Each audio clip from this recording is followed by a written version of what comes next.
www.agcmed.org. Vous y trouverez du coup toutes les informations nécessaires pour participer.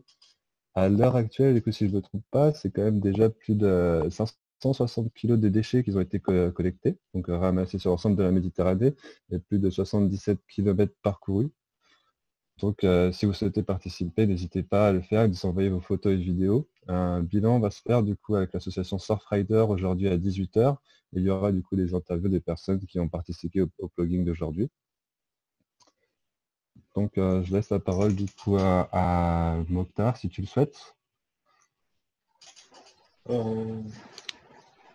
Merci déjà l'association, surtout à vous, Martial, d'avoir eu l'idée de m'inviter. C'est toujours un plaisir, avec un grand plaisir que je partage les idées, les actions qui ont été menées en Algérie avec mes frères et mes camarades plutôt méditerranéens. Alors, je suis un membre de l'association Santé Sidi Ouali, d'ailleurs, je participe à son nom. Comme vous avez si bien dit, je suis aussi enseignant-chercheur en biologie à l'université de Schleff et formateur consultant avec l'ONG R20 Med. Alors, dans un premier temps, pour ne pas m'étaler sur beaucoup de choses, alors je vais commencer par expliquer un petit peu le contexte de l'environnement et les problématiques ici en Algérie. Alors, on a deux grandes problématiques. Le premier, c'est la dépendance du pays par rapport à l'industrie spécialement pétrolière. Alors, à peu près 90% du PIB. Le deuxième, c'est la forte concentration de la population au nord de l'Algérie, spécialement sur les villes côtières, ce qui génère en quelque sorte une grande quantité de déchets qui est un petit peu ingérable. Et du coup, ça crée un grand problème de pollution, pas uniquement comme déchets, mais si on peut dire même pollution atmosphérique, etc. Alors, comme action, à travers l'association Santé Sidi El Houari, le collectif associatif qui est vers la thématique de l'environnement, et spécialement l'ONG R20 Med. Alors,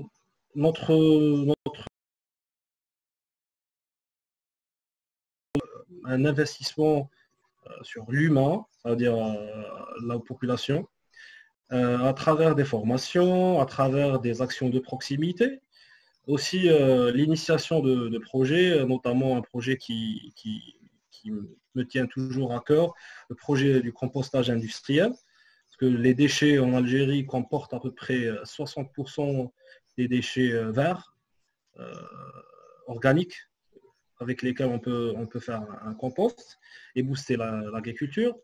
Et bien sûr, notamment la top tendance, la création d'emplois, et spécialement dans l'entrepreneuriat social. Alors, je ne vais pas trop m'étaler sur les actions. Vous pouvez après nous poser pas mal de questions. On sera là pour répondre. Alors, moi, ma vision après le Covid-19, qu'on appelle aussi le SARS-CoV-2 en tant que biologiste. Alors, on peut témoigner de la volonté de l'État, spécialement, à aller vers des alternatives après les énergies fossiles. C'est-à-dire, il y a un grand qui était en stand-by, c'est le projet Desertec, dans le désert algérien, avec les panneaux photovoltaïques. Et il y a une grande volonté étatique de passer à ce qui est plutôt à s'investir dans les projets qui rentrent dans le cadre de l'économie verte, notamment les activités liées à l'agriculture et la gestion de déchets. Et bien sûr, on ne peut que témoigner, bien sûr, que le temps de confinement était bénéfique. D'ailleurs, c'était très visible par rapport à la nature et l'environnement. Et ça donnait à réfléchir, surtout par rapport aux décideurs politiques, à voir ailleurs, à essayer de trouver des alternatives, surtout pour garder notre terre comment dirais-je, en bon état. À notre échelle, on va garder toujours notre démarche, ça veut dire d'aller spécialement vers la population, vers la société civile, et essayer voilà, de changer les habitudes, faire une initiation de tri sélectif, aussi faire un networking entre les acteurs économiques et politiques. Et voilà, on espère un avenir meilleur pour l'Algérie et pour le pourtour méditerranéen, parce que voilà, notre pourtour méditerranéen souffre tellement de pollution qui a bousillé la flore, sa flore et sa faune. Voilà. Pour ne pas trop m'étaler, je vais me contenter de ça, de cette intervention. Voilà. Je suis ouvert à toute voilà, proposition de collaboration, des questions, on sera là. Voilà. D'accord, bah, c'est super bien clair. De toute façon, on pourra éclaircir certains points après dans le temps de questions-réponses. Merci en tout cas du coup, de nous présenter un petit peu les actions du coup, que tu fais avec ton association SDH. On va passer du coup à notre deuxième intervenant. Si Maxime, du coup, tu souhaites un petit peu te présenter aussi les problématiques et les solutions aussi du coup que tu proposes avec ton association, du coup, ça cartonne. Yes, bonjour à tous, merci pour l'invitation. Maxime, je suis un citoyen qui, il y a 2 ans, à la suite de la démission de notre ministre de l'Environnement, Nicolas Hulot, a décidé, avec mon cousin, d'organiser une marche pour le climat, pour dire que les citoyens, effectivement, étaient intéressés à ces questions et qu'on ne comprenait pas pourquoi le plus haut niveau de décision politique se disait impuissant pour faire avancer ces questions qui, pour nous semblaient indispensables pour ne pas aller dans le mur que l'on va prendre si on ne fait rien. Donc on a organisé les premières marches pour le climat sur Marseille, et puis finalement, on n'est pas les seuls à avoir eu cette idée-là en France, et il y a quelques mouvements citoyens qui se sont lancés comme ça. C'était pas un mouvement politisé, on n'était pas forcément, on venait pas du tout du monde de l'association non plus. C'était juste une volonté de dire non, on a envie de s'impliquer dans ces choses. Et puis donc une première marche, 2000, une deuxième, 5000, 15 000 personnes, donc qui était rassurante en se disant que même les Marseillais pouvaient s'intéresser à ces questions et marcher pour montrer leur volonté d'essayer de faire avancer les choses. Après, le mouvement s'est organisé au niveau national, donc ça s'appelle le CPLC, c'est le Citoyen pour le climat. Et il y a deux courants, on va dire, complémentaires qui se sont formés. Le premier, c'est tout ce qui est plutôt pression politique, donc plutôt des marches, comment est-ce qu'on influence la décision politique nationale ou européenne. Et puis d'autres, on va dire peut-être plus pragmatiques et plus terrain.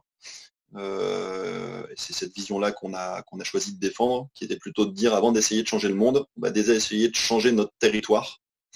Et faisons en sorte que les projets et les développements qu'on fasse sur le territoire puissent être duplicables. Donc une sorte de zone d'expérimentation. Voilà. Si ça marche ici, pourquoi ça ne marcherait pas ailleurs? Donc on est plutôt parti dans cet esprit. On a d'abord compris lors des marches qu'il y avait un vrai problème de communication et un vrai problème de cloisonnement entre les différentes structures, que ce soit les associations entre elles, les associations, les politiques, les startups, les assos, enfin bref, plein de systèmes cloisonnés, alors que justement, la question de l'environnement, le principe, c'est d'avoir quelque chose de circulaire et le plus décloisonné possible. Donc la force des marches, et je pense que ça, c'est le gros avantage d'être, on va dire, politique ou d'être visible, c'est que finalement, vous n'avez pas à aller démarcher des gens pour leur expliquer ce que vous voulez faire, c'est les gens qui viennent à vous en disant, voilà mon projet, voilà ce que je fais, comment est-ce qu'on peut bosser ensemble. Ça, c'est l'intérêt d'avoir une visibilité, je pense. Et puis du coup, on a monté un collectif qui s'appelle Ex-Marseille engagé pour l'environnement, qui rassemble à peu près 200 présidents d'asso, politiques, start-up, journalistes. Alors, évidemment, sur les 200, tous ne sont pas effectifs. Hein. On va dire qu'il y a un board de 15-20 personnes, le premier rang, qui sont vraiment actives.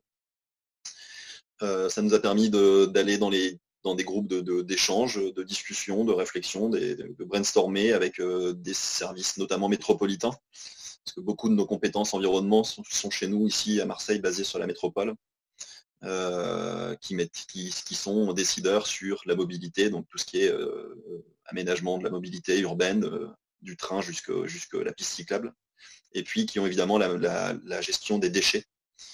Et c'est sur ce point-là où nous, on s'est focalisé, et notamment on avait bien intégré le fait que les déchets professionnels étaient vraiment absolument colossaux sur Marseille, notamment dans notre hyper centre-ville, où les poubelles des pros sont les mêmes que les poubelles des particuliers. Et si on veut impacter, vu le boulot qu'il y a à faire, j'ai toujours tendance à aller essayer de taper dans le gras. Et très clairement, on avait vu que les pros pesaient peu en termes de nombre, mais pesaient beaucoup en termes de volume de déchets, et notamment les cartons. Donc collecter des cartons dans une grande surface, collecter des cartons chez un industriel ou une zone d'activité, c'est pas trop compliqué. Par contre, collecter des micros, un artisan, un commerçant, une pharmacie, une école, là tout de suite, c'est beaucoup plus complexe à mettre en herbe en termes logistiques.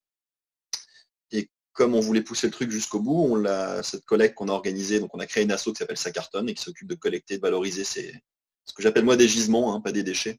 À partir du moment où les choses sont collectées de manière séparée, c'est une matière première en fait. C'est si on les met tous ensemble dans la même poubelle que ça devient du coup un tas de déchets. L'objectif, c'est vraiment comment est-ce qu'on arrive à former les gens pour les éduquer à faire le tri et pour qu'on puisse nous ensuite venir collecter des déchets, des gisements du coup. Donc ça cartonne, qui est en fait la première brique d'un projet un peu plus global qu'on développe, qui s'appelle Synchronicity, et qui a vocation à devenir la première plateforme de l'économie circulaire basée sur la logistique décarbonée. Donc comment est-ce qu'on fait en sorte de créer des boucles logistiques qui vont nous permettre, ce qu'on appelle sur le premier kilomètre, c'est-à-dire la massification, de venir collecter en porte-à-porte quasiment l'ensemble des gisements générés, de les ramener sur un hub, un centre logistique, où en fonction de l'état de ce qu'on va ramener, on va lui l'upgrader ou pas. Typiquement avec du carton, on peut le recycler, c'est ce qu'il y a de plus simple, c'est de mettre dans une grosse presse, on fait une balle, et avec cette balle, on renvoie à des professionnels qui vont le broyer et refaire des cartons neufs avec des cartons. Sauf que moi, une bonne partie des cartons que je récupère sont neufs. Et donc plutôt que d'aller broyer des cartons neufs, on a tout intérêt à créer le marché du carton de l'occasion, et qui nous permet largement de payer la personne qui va faire le tri. Et puis, si le carton il est un petit peu abîmé, dans ces cas-là, on peut le passer à travers des machines qui ne sont pas très chères, des broyeurs ou des gaufreurs, et on peut en faire du produit de calage pour remplacer les billes en polystyrène, pour remplacer les films plastiques de protection en fait dans l'emballage, dans le transport. Et puis, s'il est encore plus abîmé, mais qu'il n'y a pas trop de scotch et d'agrafes, on peut le broyer et en faire de la litière pour chevaux, de la litière équine, pas mal développée dans les pays du Nord Europe. Et c'est une excellente, voire la meilleure litière pour les chevaux, parce que isolant, parce que absorbant, parce que peu d'entretien pour pouvoir changer faire les box. Et une fois qu'il est abondé avec le crottin de cheval, ça en fait une énorme matière pour composter et créer de la matière organique à partir de ça. Alors pareil, hein, il y a un leitmotiv chez moi, c'est j'invente pas, je pompe les bonnes idées de ce qu'on peut voir autour. Je regarde, je suis curieux, je regarde comment ils font ailleurs, quels sont les points d'amélioration qu'on peut faire, comment on peut compiler différentes idées qu'on a pu voir. Et c'est comme ça qu'on avance en fait très vite. C'est très compliqué d'avoir une excellente idée. C'est beaucoup plus simple d'améliorer une idée qui est déjà présente. C'est comme ça qu'on fonctionne. Et cette idée-là de compost chevaux, ça vient je crois que c'était Gunther Pauli, si je ne dis pas de bêtises. Le principe, c'était comment j'ai transformé du carton en caviar. Et le mec était payé pour collecter du carton. Il le broyait, il en faisait de la litière équine, il le vendait en tant que litière équine, parce que du coup ça avait une beaucoup plus grosse valeur que la matière première. Ensuite, il était payé pour récupérer le fumier avec son carton amondé avec le crottin de cheval. qu'il vendait à une société qui faisait de l'élevage de vers, et avec ces vers, il nourrissait des esturgeons qui fabriquaient du caviar. Et le mec a racheté en fait toute la filiale, il est devenu multimillionnaire, et il a racheté depuis la marque EcoVert, qui est une marque d'hygiène mondialement connue. Donc c'est comment est-ce que des choses que les gens vont considérer comme des déchets, finalement non. S'ils sont bien pris de la bonne manière et qu'on a des exutoires, des manières de le valoriser, eh ben, on peut lui donner de la valeur et on peut créer de l'emploi et on peut éviter d'aller brûler ou enfouir. Sur Marseille, on brûle les déchets, 410 000 tonnes par an, donc c'est 2 trains complets de déchets qui sont brûlés à Éveret. Et sur Aix, carrément, là, ils les enfouissent dans des gros trous, on les met dedans. Voilà. Donc, avant d'aller faire ça, faisons en sorte d'essayer effectivement de les valoriser. Et la première chose, c'est de les trier. Je suis certainement en train de déborder, je suis un grand bavard. Donc Martial, n'hésite pas à m'interrompre.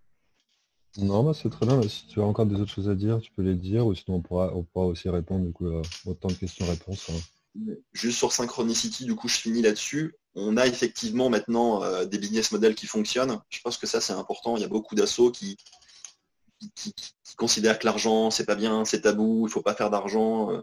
Mais si l'argent, on arrive à en générer et qu'on l'utilise pour faire des choses cool, ben, l'argent, c'est pas tabou. Donc.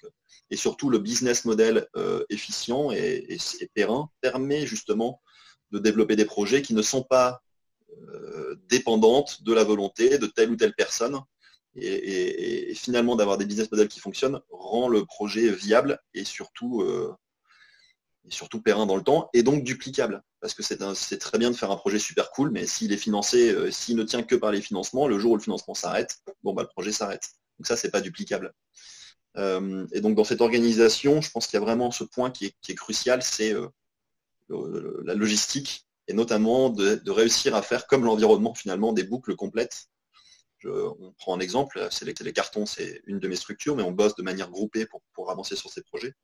Une autre structure qui bosse avec nous s'appelle les Alchimistes, que tu connais peut-être, Mokhtar, qui est une société spécialisée sur la valorisation des biodéchets. Et j'aime bien cette boucle-là, c'est-à-dire qu'on va collecter chez les restaurateurs ou les écoles des biodéchets.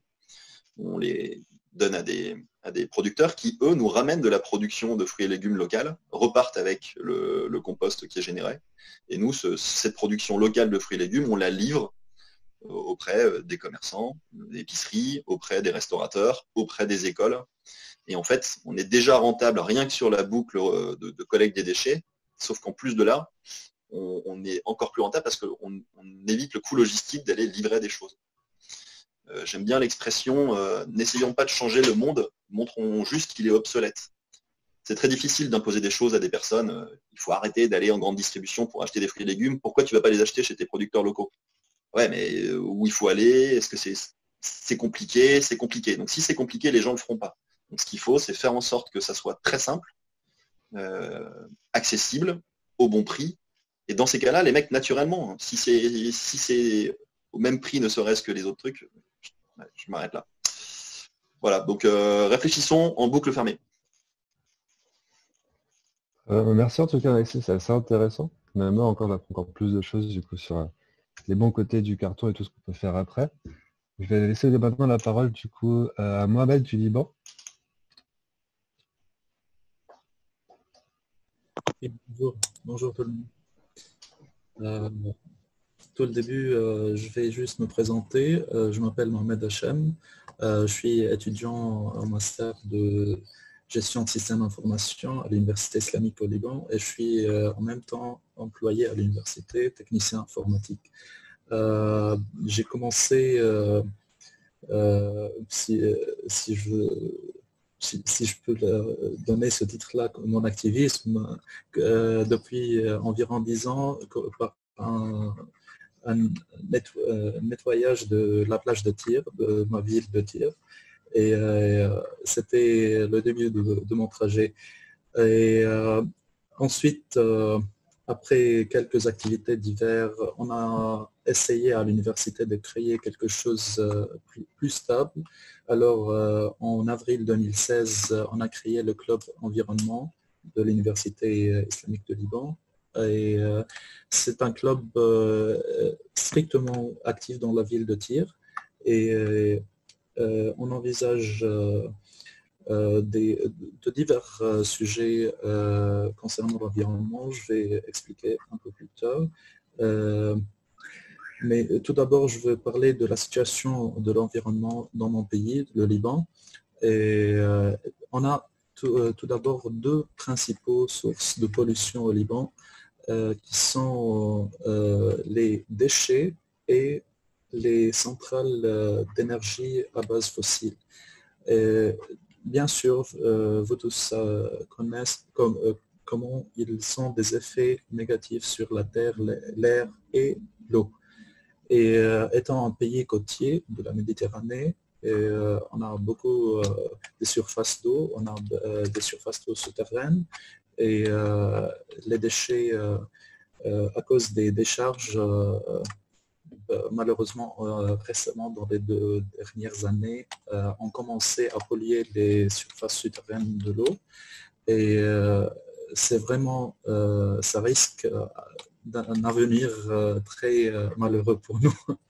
Alors, on envisage attribuer des ressources vers le traitement de ces sujets, mais ça a besoin d'une décision politique et le gouvernement essaye de résoudre ce problème. En tant que notre activisme en club d'environnement à la ville de Tyr, comme je vous avais dit, le club a été fondé en avril 2016. On fait des séminaires, des ateliers, des ramasses de déchets sur la plage et dans la ville. Les séminaires et les ateliers concernent des sujets comme les sources d'énergie renouvelable, l'importance du triage des déchets à la maison et la transformation dans l'utilisation des sacs en plastique vers les sacs en papier, en tissu, etc. On a fait plusieurs séminaires, plusieurs ateliers, plusieurs ramasses et on essaye d'avoir l'impact fort qu'on espère avoir, mais en fait, le club n'a pas une bourse, n'a pas une source de revenus continue, c'est juste des aides ponctuelles concernant une certaine activité, concernant un certain atelier. Mais on a le soutien de l'université, bien sûr, et de l'Union des municipalités du Tyr. Mais comme je vous avais dit, c'est ponctuel. C'est un soutien ponctuel concernant des activités. On a fait la plus importante activité était bien sûr sous le soutien de l'université et de l'Union, comme je vous avais dit. On a distribué des bins pour motiver les gens dans la ville à trier les déchets à la maison, parce que en effet, la situation chez nous à la ville de Tyr, qu'il y en a un manque de sensibilisation concernant le sujet, l'importance du triage des déchets. Alors on essaye autant que possible d'élever cette sensibilisation chez les gens et de les aider à connaître l'importance et comment ça peut être bénéficiant pour eux, pour leur ville, et comment ça peut avoir même un impact direct sur la plage de la ville. On a une plage vraiment magique, mais on doit bien sûr la maintenir d'une manière continue pour qu'elle reste comme ça. On doit la protéger. Et c'est ce qu'on espère faire, à l'avenir. Et alors, concernant le futur des actions de notre club, on va continuer à faire nos séminaires, nos ateliers et nos ramasses pour avoir le plus d'impact possible, mais quand même, on espère organiser encore des événements plus importants. Par exemple, il y en a une idée qui concerne avoir une réunion pour la majorité des entrepreneurs dans la région, des shop owners, d'épicerie de n'importe quel magasin, pour les motiver à arrêter de distribuer les sacs en plastique pour les produits à leur clientèle et aller vers les sacs en papier ou bien sacs en tissu. Mais bien sûr, ça a besoin d'un budget plus qu'on peut. Alors, on va bien sûr essayer d'avoir un soutien plus fort de l'Union de municipalité de Tyr et de l'université. Et on espère avoir l'impact qui est le but de ces projets. Parce que jusqu'à l'instant, tous les séminaires, tous les ateliers étaient visés vers les étudiants de l'université en largeur, mais pas vers la communauté de la ville de Tyr. Alors,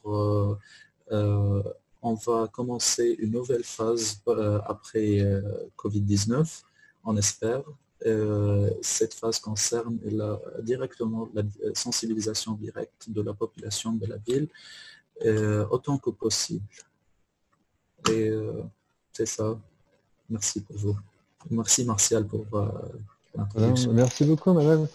C'était assez intéressant du coup d'avoir un petit peu, autant le point de vue du coup en France, au Liban, en Algérie, donc c'est vrai qu'on fait des fois face un peu aux mêmes problématiques.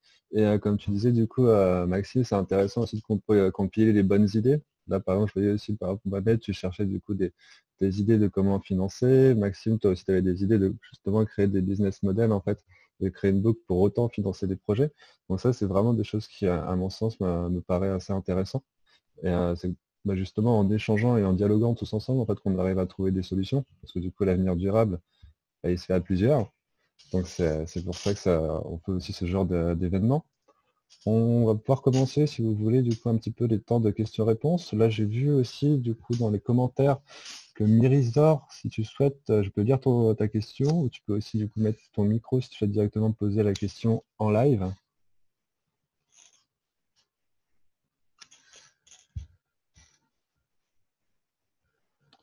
Alors, Myrisor, tu peux poser, du coup, si tu veux, ta question directement. Donc, alors, elle souhaite connaître la démarche que vous entreprenez du coup à Marseille et au Liban pour conscientiser la société civile à la pratique du tri sélectif.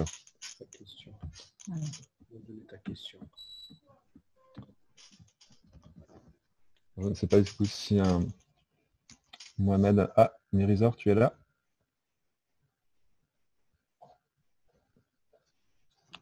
Oui, je suis là.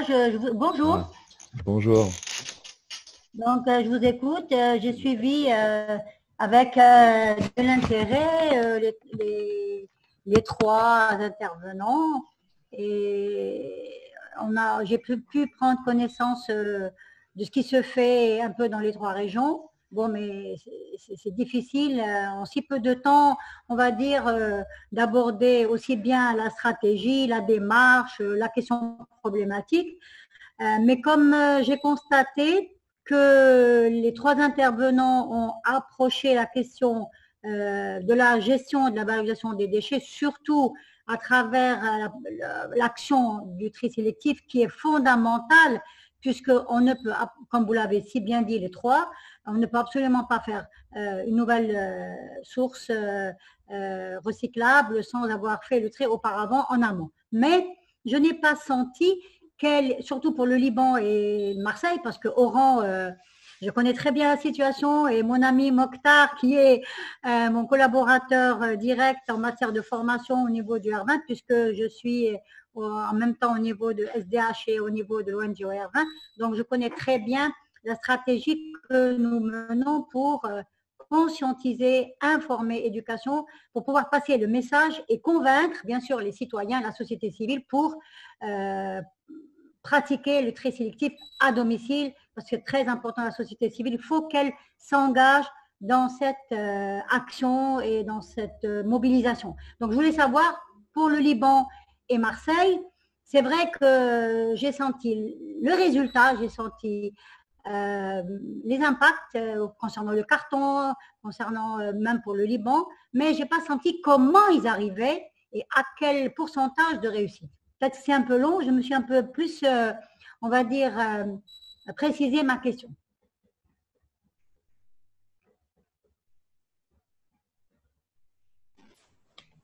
Alors, Mokhtar, tu veux commencer ou... qui va répondre? Ben, j'aimerais bien que d'abord Marseille nous dise comment ils font, quelles sont les chaînes de valeur, d'abord par lesquelles ils passent, quels sont les maillons les plus sensibles et les plus opérationnels, les plus acteurs. Voilà. D'abord Marseille, parce que j'ai vu qu'il y a une action sur le carton qui était très, très éloquente, et même les déchets organiques, et après on verra pour le Liban. Je suis désolée de dire Marseille. Non, pas de souci. Alors, déjà, il y a quelque chose ce que je redisais tout à l'heure, c'est avant de rentrer dans le détail, il faut d'abord taper dans le gras, c'est-à-dire il faut analyser de qui génère ces déchets, pourquoi ils sont générés, qu'est-ce qu'on peut en faire, et plutôt taper d'abord sur ceux qui génèrent beaucoup avant de rentrer dans le petit détail. Au niveau du fonctionnement, normalement, les professionnels en France, tout le monde, tous les citoyens, toute entité en France paye ce qu'on appelle la taxe ordure ménagère. C'est-à-dire vous payez à la collectivité le coût de la collecte et le coût de la destruction des déchets qui sont collectés par les municipalités. Soit les municipalités, soit les sociétés privées. Donc cette taxe ordure ménagère, tout le monde la paye. Les professionnels générant beaucoup plus de volume de déchets que les particuliers, ils payent ce qu'on appelle en plus une redevance spéciale. Donc une redevance spéciale qui est calculée par rapport au volume. Ce qu'on a pu voir depuis quelques années, c'est le développement d'une redevance incitative. C'est-à-dire, si vous générez moins de déchets, vous aurez à payer moins de redevances. Ça peut être fait de différentes manières. En Suisse, ils le font directement sur le sac poubelle, par exemple. Vous achetez vos sacs poubelles en mairie, de couleur. Vous pouvez les acheter que là. Et en fait, la taxe ordure ménagère est intégrée directement dans le sac poubelle. Donc, plus vous achetez de sacs, plus vous payez de taxes.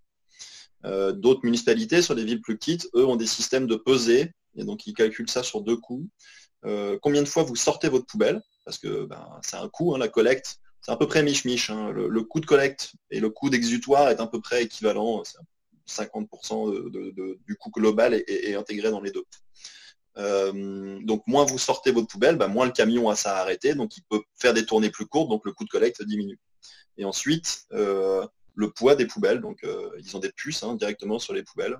Et ils savent du coup, connecter au camion, c'est telle la poubelle de Monsieur Durand, je l'ai collectée dans l'année une fois tous les 3 jours et ça pesait autant.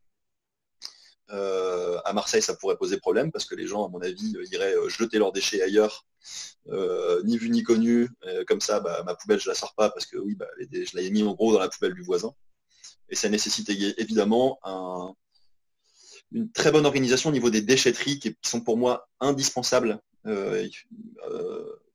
Une déchetterie est un point crucial dans le recyclage des déchets, parce que ça coûte rien à collecter et parce que finalement c'est le citoyen qui va aller lui-même déposer, trier et déposer en déchetterie les différents gisements. Donc un très bon système d'organisation de déchetterie est vraiment le nerf de la guerre. D'ailleurs, Marseille est en train de créer un nouvel appel d'offres justement pour éviter, multiplier le nombre de bennes. Par exemple, sur des vélos, ça paraît fou, mais il y a beaucoup de morceaux de vélos qui sont balancés en déchetterie. Alors que s'ils sont collectés séparément, on peut en refaire des vélos. La deuxième chose, c'est évidemment donc le professionnel, lui, c'est si on arrive à lui proposer des services sur lesquels il paiera moins, c'est le portefeuille. Dans ce cas-là, ça va l'inciter à faire plus attention à la gestion de ces gisements, de ces déchets, de ces gisements. Et sur le citoyen,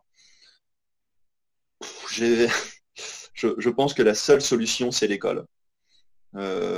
C'est les seuls. Régulièrement, je vois des mecs qui balancent leur sachet de McDo par la fenêtre de leur bagnole.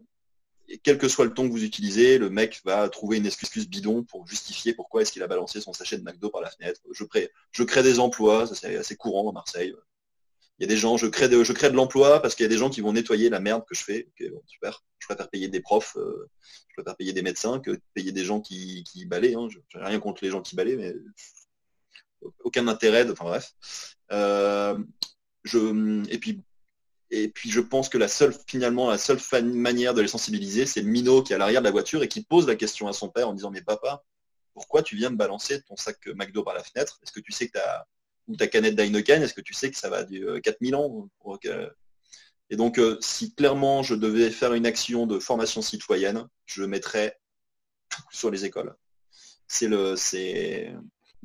On forme le futur citoyen qui va former ses parents, qui va former ses cousins, qui va former ses grands-parents, qui va former et démontrons à l'école que comment on fait pour faire le tri des biodéchets, démontrons à l'école comment on fait le tri de telle ou telle chose, pour qu'ensuite ils puissent le ramener dans les domiciles. Mais c'est clairement l'enfant, pour moi, qui est capable de pouvoir impacter. Les adultes, c'est trop éclaté, c'est difficile de les toucher. Et puis surtout, ils ont pris des mauvaises habitudes, donc c'est beaucoup plus difficile de changer les mauvaises habitudes plutôt que d'en donner des bonnes dès le départ. Justement, je me permets d'intervenir, parce que Mokhtar, donc, tu disais, vous êtes assez professionnel là-dessus, sur la médiation du coup avec le jeune public, que ça peut être intéressant assez brièvement en fait, d'expliquer vous comment vous réussissez avec vos formations du coup, pour toucher le plus jeune âge, qui est bien sûr, du coup, je pense, l'avenir, parce qu'un avenir durable passe par une nouvelle génération, et du coup, comment les sensibiliser, qu'est-ce qui fonctionne? Très bien. Alors, je connais déjà le concept, mais ça sera bien aussi de l'expliquer aux gens qui sont avec nous maintenant. Alors, nous, on a opté pour une méthodologie, on peut dire, pédagogique. C'est la formation par pair-hier. C'est-à-dire, on a touché vraiment toute tranche d'âge. On s'est investi vraiment avec les jeunes. Et comme Maxime l'a si bien signalé, ça marche très bien dans les écoles, dans les collèges, dans les lycées. On a vu qu'il y avait un impact très positif parce que personnellement, je vais vous raconter une petite anecdote. On a fait une campagne de sensibilisation et à la fin, on est sorti et on a vu une scène qui était magnifique.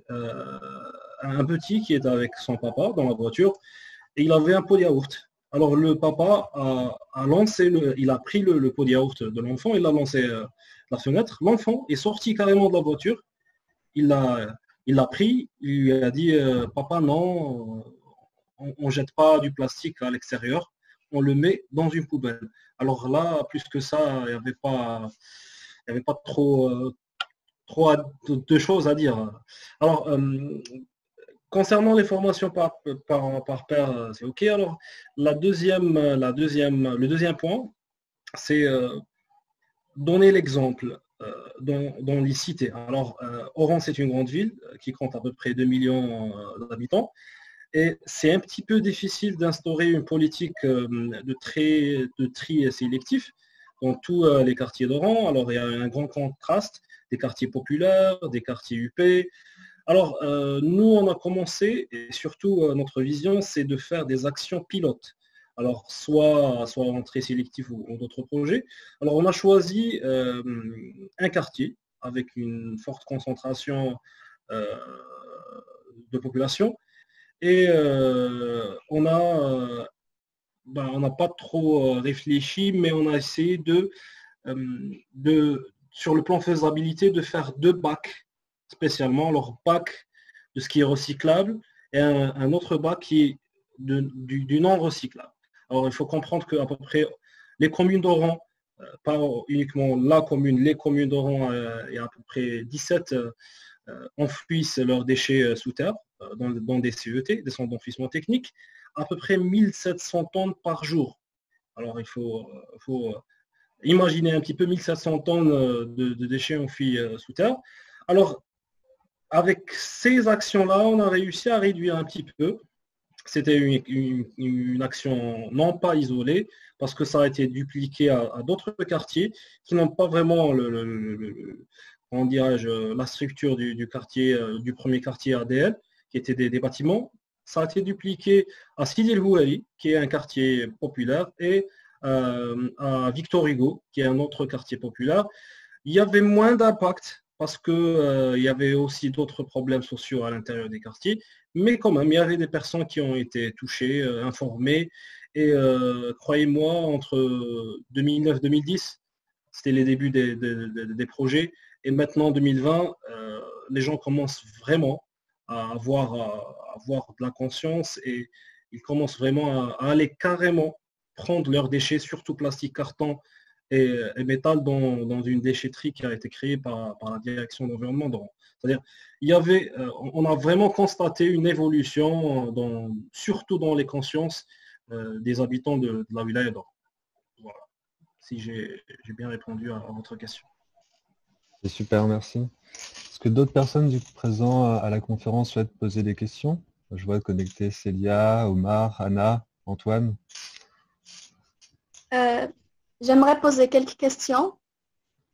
Oui. Donc, premièrement, je voulais juste vous remercier à vous tous pour l'initiative et pour les 3 orateurs qui m'ont permis d'avoir plusieurs informations très enrichissantes.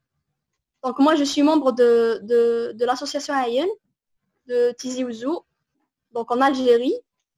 On est une association scientifique, mais cette année, on a décidé de prendre un projet axé sur l'environnement. Donc, les informations que j'ai récoltées aujourd'hui sont très instructives. Donc, je voulais poser quelques questions aux intervenants. Donc, premièrement, comment est-ce qu'on pourrait valoriser les entreprises qui sont dans qui sont spécialisées dans le recyclage et le traitement des déchets, parce que nous, localement, on a quelques entreprises qui sont vraiment naissantes, porteurs de projets vraiment assez remarquables, mais qui ont des blocages, différents blocages administratifs, politiques, etc. Donc, comment est-ce qu'on pourrait améliorer cela? Aussi, j'aimerais bien aussi que le Marseillais nous explique un petit peu plus sur l'économie circulaire. Comment est-ce qu'on pourrait l'intégrer dans le terrain? Donc, dans ma ville à Tizi Ouzou, il y a certaines initiatives qui sont pas mal, comme des concours de villages les plus propres. Chaque année, on a un concours du village le plus propre.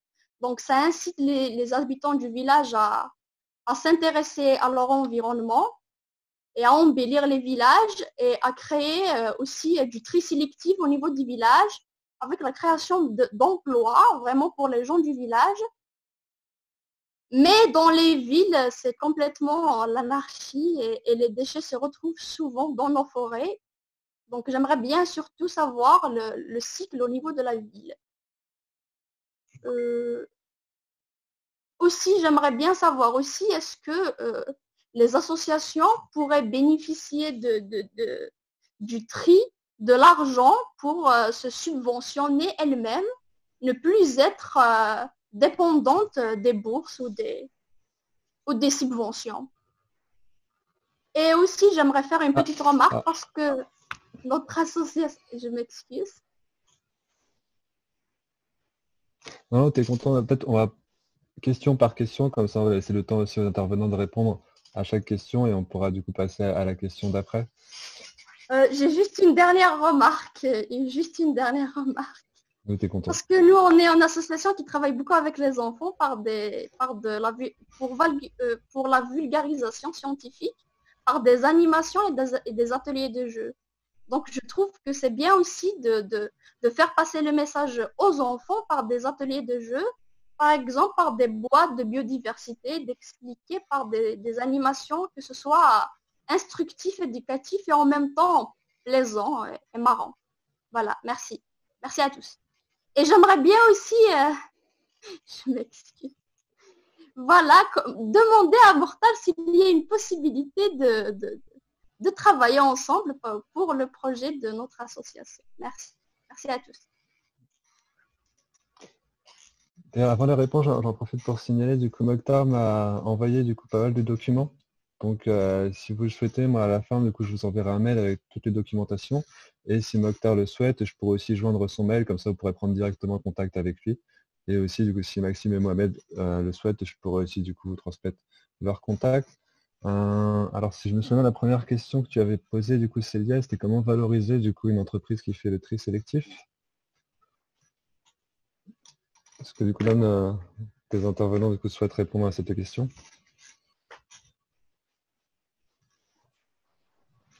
Alors, si je peux me permettre, pour faire vite un petit peu et pour synthétiser et répondre aux questions de Cilia. Alors, Azul Cilia, alors on est toujours partant pour collaborer, surtout avec une ville modèle qui est Tizi Ouzou à travers ces villages. Vous pouvez aller sur Internet et voir le concours du plus beau village en Kabylie. C'est quelque chose d'incroyable. Alors concernant, je vais commencer par la dernière question. Alors les associations en Algérie, c'est des associations à but non lucratif. Ça veut dire qu'on ne peut pas générer de l'argent. Il faut trouver une autre solution, contourner la situation pour trouver des financements à travers, je ne sais pas, des projets et des appels, surtout et répondre à des appels à projets qui sont dédiés à travers plusieurs programmes en Algérie. Alors concernant les entreprises du recyclage de déchets, c'est vrai, il y a un petit problème en Algérie, surtout pour vendre le produit et recycler. Alors, entre guillemets, on peut contourner la situation parce que la dernière fois, on était sur une formation d'entrepreneuriat social et on s'est dit pourquoi pas faire juste la collecte et vendre les produits, bon, disons les produits de matières premières, si on peut dire. Vendre le carton, vendre le papier, vendre le plastique, parce que c'est un petit peu difficile de le recycler après et vendre le produit. C'est-à-dire on peut contourner la situation. Sinon, faire un petit réseau, essayer de contacter, avant de commencer le projet, ceux qui vont faire déjà la commercialisation. C'est-à-dire avant d'initier carrément le projet, identifier les acteurs potentiels, c'est-à-dire ceux qui collectent, ceux qui font du recyclage et à la fin ceux qui font la commercialisation. Voilà. J'ai essayé de tourner autour des questions qui ont été posées pour faire vite.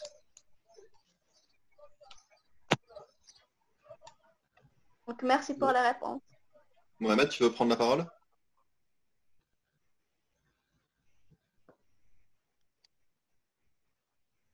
Je pense que Maxime va prendre la parole. Bon, bah alors.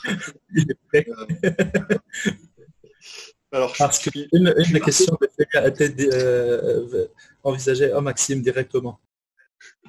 Alors, pour petite précision, je suis Marseillais, mais je suis un Lillois d'adoption.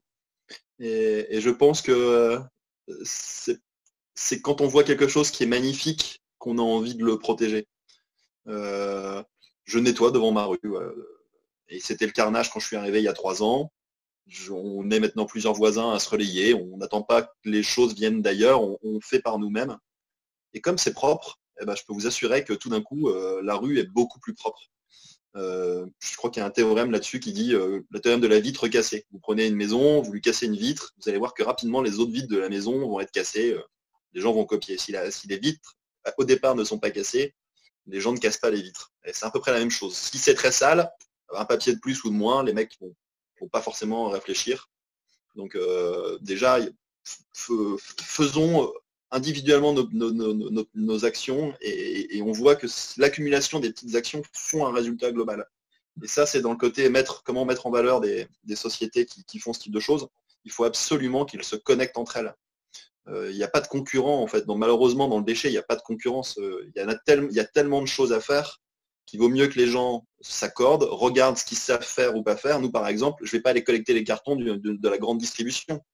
Je le fais à vélo. On collecte 10 tonnes par mois, donc ça fait un certain volume. Mais mon matériel me permet moi d'aller en centre-ville et de collecter en porte-à-porte, ce que Veolia ou Suez, eux, n'arrivent pas à faire. Par contre, mes vélos ne sont pas du tout adaptés pour pouvoir aller récupérer les cartons de la grande distribution ou des grosses chaînes de magasins parce que les volumes sont beaucoup trop importants. Donc, travailler ensemble, identifier les forces et les faiblesses de chacun pour réussir à être impactant, permettront d'être du coup plus visible et donc d'être mieux mis en valeur. Il y a un point important, hein, indispensable, parce qu'on parle de déchets, mais le premier déchet, c'est celui qui existe. Le meilleur déchet, c'est celui qui n'existe pas. Hein. Donc moi, si je pouvais arrêter de collecter les cartons parce qu'il n'y a plus de cartons à collecter, j'en serais bien content. Donc, il ne faut pas oublier le côté zéro waste, c'est-à-dire comment faire en sorte que le déchet ne soit pas généré par des politiques de réemploi. Les cagettes en bois, il vaut mieux faire une casette en plastique pliable qui va être réutilisée à chaque fois plutôt que de à chaque fois aller détruire une cagette en bois. Bon, c'est pareil dans l'esprit du carton, avant d'aller détruire le carton pour en refaire un neuf, donnons-lui une seconde vie. La deuxième question, c'était tout ce qui était business model et comment faire en sorte que ça fonctionne, c'est ça, Célia? Oui, économie circulaire, comment, surtout dans les villes. Il faut avoir conscience que je pense que malheureusement les gens oublient qu'une fois qu'ils ont mis le déchet dans la bonne poubelle, ils se disent bon j'ai fait mon boulot et ils ne se rendent pas compte du coût énorme de ce que représente la gestion des déchets. Pour vous donner un ordre d'idée, à Marseille, on a des gros bacs, c'est des gros conteneurs sur roulettes, 600 litres. À chaque fois qu'un conteneur est soulevé dans un camion, ça nous coûte à nous tous, la collectivité, 50 €. C'est-à-dire que le coût entre la collecte et l'exutoire, donc le brûlage en l'occurrence des déchets à Marseille, chaque poubelle soulevée coûte à la collectivité 50 €. Donc moins il y en a, plus on économise. On a fait aussi des programmes, j'aime beaucoup Mokhtar, le principe de projet pilote. On a fait un projet pilote dans 2 lycées. On a réussi à diviser le montant de la redevance spéciale. Ils payaient, c'était 18 000 € par an de redevance spéciale pour collecter leurs déchets. Et on est passé à 9. On a divisé la note par 2. Le deal qu'on a fait avec le directeur d'école, c'est de dire normalement, là, pour l'instant, vous payez 18 000. La redevance spéciale va augmenter. Donc l'année prochaine, vous allez payer quasiment 30 000. Nous, on a réussi à vous réduire la note à 9. On reste comme si c'était à 18. Et par contre, ces 9 000 € qu'on vous a fait économiser, on vous propose on vous propose un certain nombre d'acteurs qui vont venir vous accompagner pour créer un potager dans l'école, pour mettre en place des ruches, pour faire une sortie éducative, pour aller voir ce que c'est qu'un centre de tri. Et finalement, on a réussi à générer du budget en apprenant à faire le tri. Donc, c'est aussi des moyens de pouvoir financiariser des choses. C'est-à-dire que pour l'instant, ils payent pour ce service-là. Si on arrive par le tri à faire en sorte que ça leur coûte moins cher, ça leur dégage des marges de manœuvre pour pouvoir ensuite faire des actions. Donc, le business model, je reviens là-dessus, mais c'est indispensable. Ce que je ne comprends pas par contre, c'est pourquoi tout à l'heure vous disiez que l'association ne pouvait pas générer d'argent. Elle ne peut pas gagner de l'argent, mais elle peut générer de l'argent qui peut être réinvesti sur d'autres projets, non? Là, c'était toi qui disais ça tout à l'heure, non? Pour répondre à la législation algérienne, surtout lorsqu'on parle d'associations à but non lucratif, c'est-à-dire c'est très difficile de parler argent, sauf financement. C'est-à-dire s'il y a des subventions de l'État, ou bien si on veut avoir de l'argent, on répond à des appels à projets. Par contre, il y a une autre formule qui est les clubs, ou bien j'ai oublié le nom législatif. Je pense que c'est les clubs et les coopératifs, les coopératifs qui peuvent exercer des actions, mais avec un revenu, ça génère de l'argent. Mais le statut association, c'est limite. Très bien. Alors vu qu'on a commencé 5 minutes en retard, si quelqu'un d'autre a une dernière question avant la fin de cette conférence. Je vois les gens connectés, Mustapha, Nasser, Mathieu. Oui, moi je voudrais juste dire, je serais très intéressé de récupérer les documents, étant donné que pour ceux qui connaissent la situation corse, on se noie dans les déchets. Hein. C'est une grosse problématique depuis 10 ans et ça a explosé il y a maintenant 3 ans véritablement. Intérêts privés et autres dans le transport des déchets ont fait que les politiques ont énormément de difficultés à changer ça. Là, une partie des déchets a été envoyée à Nice, dans l'incinérateur, mais bien entendu, c'est à la collectivité de payer le transfert de ces déchets-là. Et sur le long terme, ça représenterait une fortune. Donc, le tri commence à se mettre en place. Il y a de plus en plus de prise de conscience, de plus en plus de personnes qui trient, mais il y a toujours cette difficulté-là. Je crois qu'on a réduit de à peu près de 2000 tonnes, je crois, à peu près le nombre de déchets l'an dernier. Ça reste quand même assez faible. Donc, effectivement, j'ai vu les actions. Moi, j'étais assez étonné au niveau suisse. Moi, je pense aussi que c'est dû à la façon d'être. C'est plus dans l'esprit de respecter ce genre de choses, comme vous avez dit. Après, je pense qu'on fait ça dans une région du continent, même encore. Je pense que c'est vrai qu'on verrait beaucoup de voisins essayer de mettre dans les poubelles des autres les déchets. Malgré tout, j'ai beaucoup aimé l'intervention sur la jeunesse. Effectivement, moi, ça m'a interpellé quand j'étais parti justement en Norvège aussi, où le tri et la collecte du coup de bouteilles en plastique est assez important.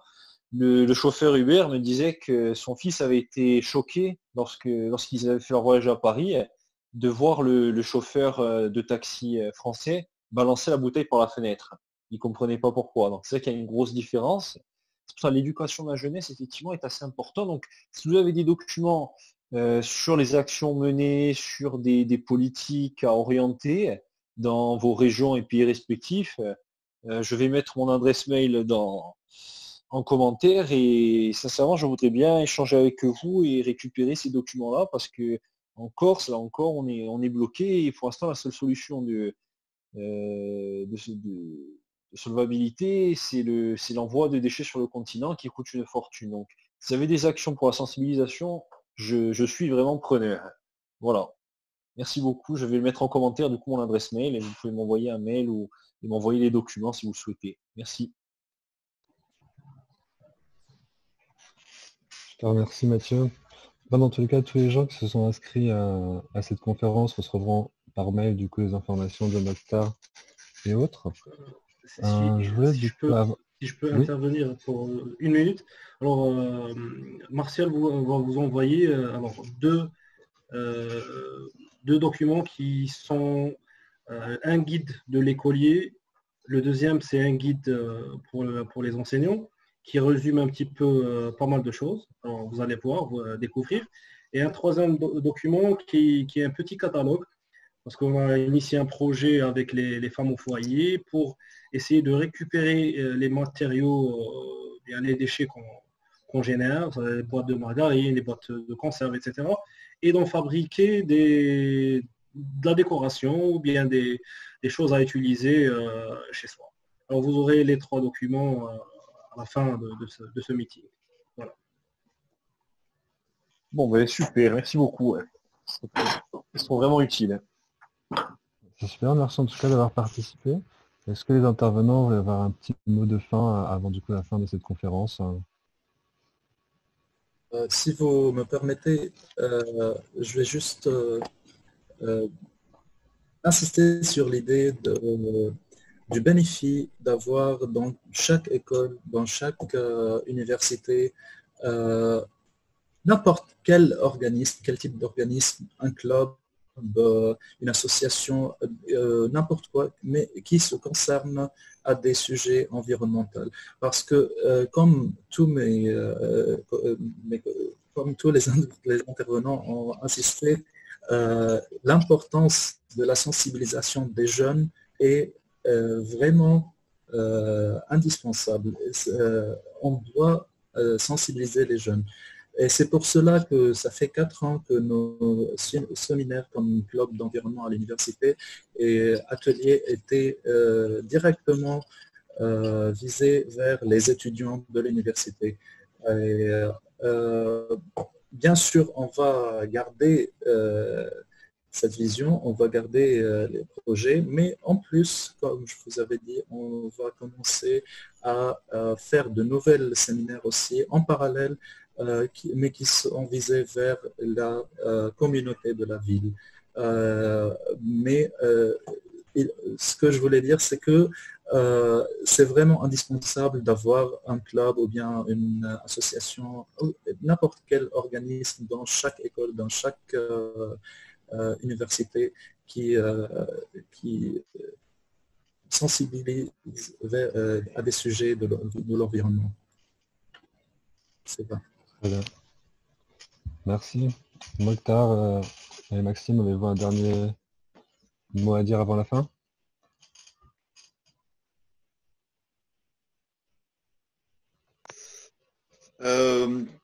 Déjà, merci à tous pour ce rendez-vous. Je suis parfaitement en ligne avec Mokhtar. C'est clairement, je pense, par les enfants que les choses vont évoluer. Et puis, je pense que moi, cette crise Covid, ou la Covid maintenant d'ailleurs apparemment, je l'ai vraiment vécu comme une opportunité. Alors oui, il y a eu des morts, oui, il va y avoir un bouleversement économique absolument colossal. La moitié du monde a été confiné. Mais de toute façon, le système qui était avant ne fonctionnait pas. On y allait dans le mur. Donc, ce qui s'est passé là, c'est quasiment... personne ne l'a jamais vécu à l'échelle de l'humanité. Et est-ce que c'est pas finalement un très bon avertissement de se dire, bon, ok, il y a le monde d'avant, l'expression qui arrive en ce moment, c'est le monde d'après, et ne pas revenir à la normale, parce que la normale, c'est la normale. Il faut absolument qu'on accélère les choses et qu'il y ait un effet de domino en fait. Et je vois pas autrement que les enfants pour agir. Ensuite, juste ce petit point, on a l'impression que de faire le tri, c'est oui, ok, je fais mon petit tri de mon côté, j'ai pas vraiment un impact. Je pense que les gens qui disent ça oublient qu'on est multiples. On n'est pas juste un citoyen de chez soi, on est aussi parents, on est aussi frères, sœurs, mais on est aussi employés dans des sociétés, on est aussi consommateurs.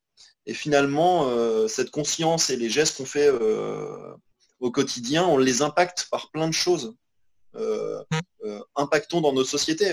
Moi, j'ai vu des mecs, parce qu'ils trouvaient ça complètement con, de filmer des palettes et de faire 15 tours de film avec des palettes. Ben, attends, ça marche très bien avec 10. Il a fait remonter l'information à sa direction. Ils ont fait 10 tours de palettes. Ben, la direction, il a économisé de l'argent. Il fait moins de plastique. Et le salarié qui avait cette conscience personnel de l'environnement était content aussi de finalement réussir à avoir fait changer son entreprise. Donc oublions pas le côté colibri, chacun sa petite goutte, mais tous ensemble, je pense qu'on peut faire des choses vraiment vite. Et de toute façon, on n'a pas le choix, il faut accélérer, il faut profiter de ça et accélérer le mouvement.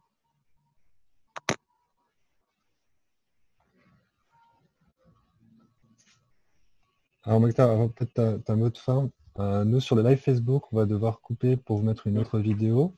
On se retrouve du coup pour la conférence à 16 h du coup avec nos correspondants algériens et égyptiens. Merci à tous d'avoir été présents et à tout de suite.